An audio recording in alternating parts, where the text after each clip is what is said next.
Yes. Dear friends, welcome to my channel for your edification. I have a very special guest, Dr.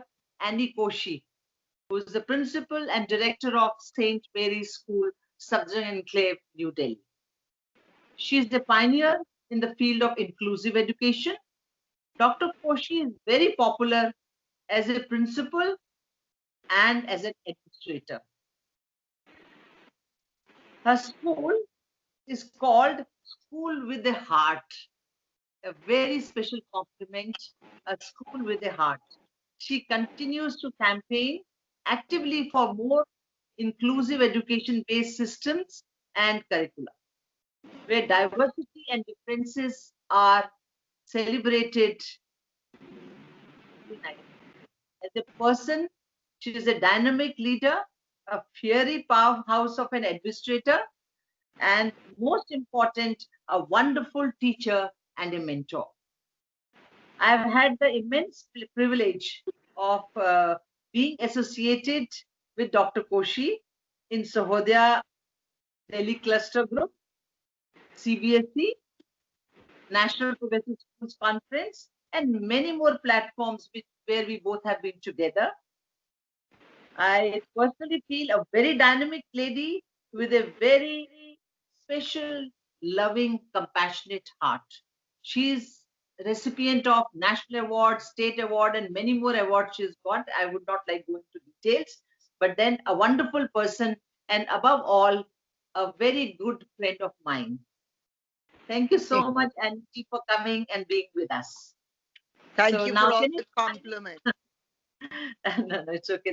It's just. Can I start off with a question? You know, I have few questions to you, which parents and teachers are very keen on knowing from you. You know, there is a complete paradigm shift in education during this pandemic, where the virtual classroom and online teaching is the need of the hour. How do inclusive schools supposed to take care of children who are differently abled and need special assistance? Please, your views and advice to all the viewers of my channel on this issue. Once again, welcome Annie ji. Waiting to hear from you. Thank you, Usha. Very sweet of you to say all the nice things that you always say. It's a very, very important question that you have asked, you know. And how do we look after our children with special needs during the pandemic? Okay. First of all, as an inclusive school and as a person who works with inclusion, one of the important things to remember is that a child is a child. Is not a child with disability and a child without disability. First and foremost, he or she is a child. Once we are able to recognize that, the second thing that we have to remember is how do we cater to the needs of a child? Now, as an educator, you also know that every child presents differently. Needs are different. Somebody wants to run around, somebody wants to stand on their head, somebody, wants to sit quietly. There are so many things that different children present. Now, as good educators, we would always try to cater to individual needs. Okay. Now, having said that, what is the problem that children are having on during corona times? Definitely, the most important thing is the problem that they're having is they're not getting a chance to meet and speak with each other. Now, in the case of a special needs child, the necessity and the need to meet with the class teacher, to have a one-on-one, to have a sensorial connection. These are all very, very important areas, and any good special education teacher, a special educator would work on building rapport in a one-to-one session. But now you can have a one-to-one, but it's on screen. So really you are distant, you're not together. So what do you do? Now, a very important component of inclusion is pulling in the parent. The parent is the first educator. The parent is the first supporter. If you have a supportive, empowered parent, then really you don't have a problem on your hands. Now, in Corona times, we are working doubly hard to pull the parent into the system, okay, so that they can actually do what is necessary for whatever has to be done. Yeah, thank you so much. You have given a very valid point that the parents need to pull in, and because we are not able to reach out to our children physically, so the parents are there, so they have to really play a role of the special educator, a friend, associate, and the school can only guide and prepare them for that. So No, no, parents we are can very, work very hard with them. And let me tell you, this is a scenario even in a running school. We want the parent to be there. So really, we're doing the same thing, but parents, would put the work onto the teacher. But here, there's nobody to put the work onto. You have to be what you are necessary. Yeah, so sorry, it's Smriti. important, yeah. It's more of parent involvement is required. Yes, in other cases also in the regular classes also we have the parents where we request them. But in this case, the parents understand the need. On one side, the teacher is able to understand the specialist. The other side, the parent is able to understand. They Correct. both have to Correct. work together and do. Thank you, Annie. I have another second question to you. Uh, as your school has been pioneer in the field of inclusivity, can you just elaborate how to deal with teaching learning methodology during this COVID-19 time, and some of the strategies and approaches, if you can tell the parents, teachers about your involvement and how you are working in that area, because your school is pioneer in this, and I know that you are doing a lot of things and a lot of innovations that you have done. Your teachers are working very hard, and it will be a word of wisdom would be very good from your side to all the parents. Okay, so Usha, I mean, you know all this. I'm only repeating what you know, which you very graciously say that I know. But during Corona or COVID times, and we are on this online surface, of course, now time it's like September now. I do say that sometimes if a child really needs a one-to-one, let them come to school now. Not the whole bunch, one child or another child like that if that is really necessary. Having said that, one of the things that we work upon is actually empowering our teachers. Okay, when I say empowering our teachers, the teachers should know what they can do. So, what does technology actually offer you? So you have to make sure that they are very familiar with technology, that they know how to mute, how to unmute, um, we use Google Classrooms, so how to use Google Sites, how to, pull the child in. So technology is one aspect. Other aspect is that when you are at home, see, when you work with a special needs child, you need a quiet environment to work. Now, the home may not be quiet because of various reasons. Other people are there. So, to encourage parents to remove all distractors during the time that the interaction is taking place is very, very important. So, all distractors is better if you can get a corner for the child, if you don't have room for the child, and that the table is cleared out so that the child can concentrate. It's good to have shorter sessions rather than think of a long session. So you would have a one-to-one, short sessions, one-to-one sessions with the parents separately. So, to tell them how to deal with the child at home and session with the child. Then we have what do you call the teachers going in to observe them in class, to see what are the problems that they are presenting in an inclusive class. Sometimes a special educator would take the class.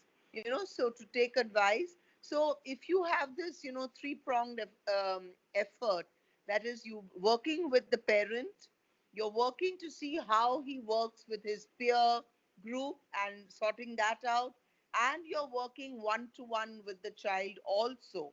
So he goes into his class, he also has his one-to-one, and you're working very hard on the supportive element, which is in the form of parents at home, removing distractors, telling them, this is how you would react if the child is, having a tantrum.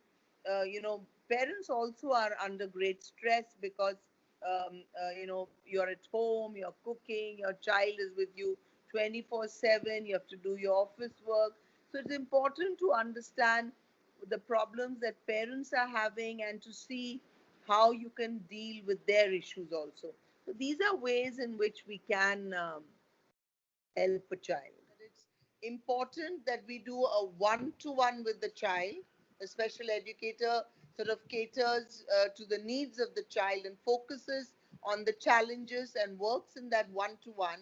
The special educator also works with the parent to and see that the parent knows how he should deal with the child when the child is not in the class and the child is at home. Okay, and the third element is to observe the child in a inclusive class. So he goes into his class with his friend, and the special educator would sometimes take the class or would observe, have some kind of play at that point to observe what are the challenges that the child is facing. So if you work in these, three-pronged manner, then you're able to get a good understanding of the problems and suggest ways and methods in which you will, tackle in a slow, systematic manner. Yes, Annie, thank you. How about the assessment system? What assessment method they have adopted, the teachers, different from the regular ones? How are they working on that? So, see, again, if we always say that we are looking at a child and it's his individual needs. Okay. Now, assessments, because assessment for pre-primary, assessment for primary, assessment for middle school, for senior school, obviously there's a whole, gamut of the whole thing. What is it going to be? We do not, which age group are we talking about? But for purposes, let me take a primary school or a pre-primary school child. Just give an Okay. example, yeah. Yeah, as an example, because the senior school is governed a lot by CBSE rules and regulations. In a primary, pre-primary, there is no need for anybody to actually hit, I mean, there's a syllabus to complete. You don't have to worry about that. You have to really worry whether the child's developmental goals are being met. Okay? Is the child developing on par with his peers? Is he below? And if he's below, what are the reasons? Because we know that everybody doesn't develop at the same time in the same manner. So we are quite aware of the fact that somebody may be a little behind, somebody may be a little ahead. So, but we should always be able to assess. So, assessment is to find out what are the reasons that a child is not achieving, is not hitting his developmental targets. Once we can assess the problem, then we can address it. So, assessment in primary, pre primary is not saying, oh, A grade, B grade, C grade. The assessment is actually a profile writing hitting the developmental aspects of cognition, physical development, emotional development. These areas are what you're going socio emotional, physical, and intellectual. So, the four areas you will analyze, and you will give a feedback to the parents saying, well, in this area, so and so has been working, has been trying, he's doing well. In the physical, we would recommend that there is more movement allowed because he's not, so that is the kind of profile writing, is the kind of assessment, but it requires the assessor to have a very clear idea of what she's doing. She is not assessing to give a grade. She is not assessing to pass or fail. She is assessing the child against the developmental aspects of the age. Do we look into the learning outcomes also? Some kind of learning outcomes and core competencies? Uh, do you think that is also given some kind of importance in the teaching methodology? In learning outcomes, core competencies would actually come in middle school area, but in primary, you look at developmental aspects. Learning outcomes comes as the child grows older and he has, established certain aspects of the developmental areas. Then we can help them to look at learning outcome. But again, any child with special needs has to be assessed against or challenged um, according to his or her needs, not according to some norm that is there for the whole world. That is very important to understand, and this of course is applicable to all children, not just to special needs children. Yeah, in case of special needs, because they need little more time. After all, learning outcomes are the same for everybody. Some children will take little more time and some children will do it immediately. So that is what our special educators and the special Yeah. help that we need. But That for is the instance, real. children who are on the spectrum, they may be, far as cognition is concerned, far ahead of other children. But in the socio-emotional areas, they're lower. So one will really have to see. It's not that all SEN children are, doing behind the others. Only probably in academics to some extent, some subjects, otherwise, not always. Okay, my final question to you, post COVID-19, what kind of preparations in general, as principal, because you're principal director of such a reputed school, what do you think that we are ready for that, and what is it that we need to do when we are expecting children back to us post COVID-19? I How are think we it's ready? very important that we, as principals of schools, I think the COVID times has asked us to relook at many of our practices. The fact that we have large schools, we have large numbers in classrooms, this whole kind of factory setup that is there. So, Corona times asks us to actually break up our student profile, make them smaller numbers, give them more attention. Children say, ma'am, we want the counseling period, we want the emotional well being period. Why do they say that? Why don't they say, even class 12 children, ma'am, we want emotional well being? I mean, what is, ma'am, that's the only class where we can talk and say what we want to say. So, Corona tells us that, hey, slow down, look your child in the eye, talk to them one to one. So that's possible when you have lesser children in school. So automatically you have to make your children, the numbers in school, smaller. Two, air conditioned schools were a big thing. Everybody was air conditioning and marbling their schools. Now, Corona has told you that air conditioning is bad for you. Fresh air is what is good. Have the airflow in and out of your classroom.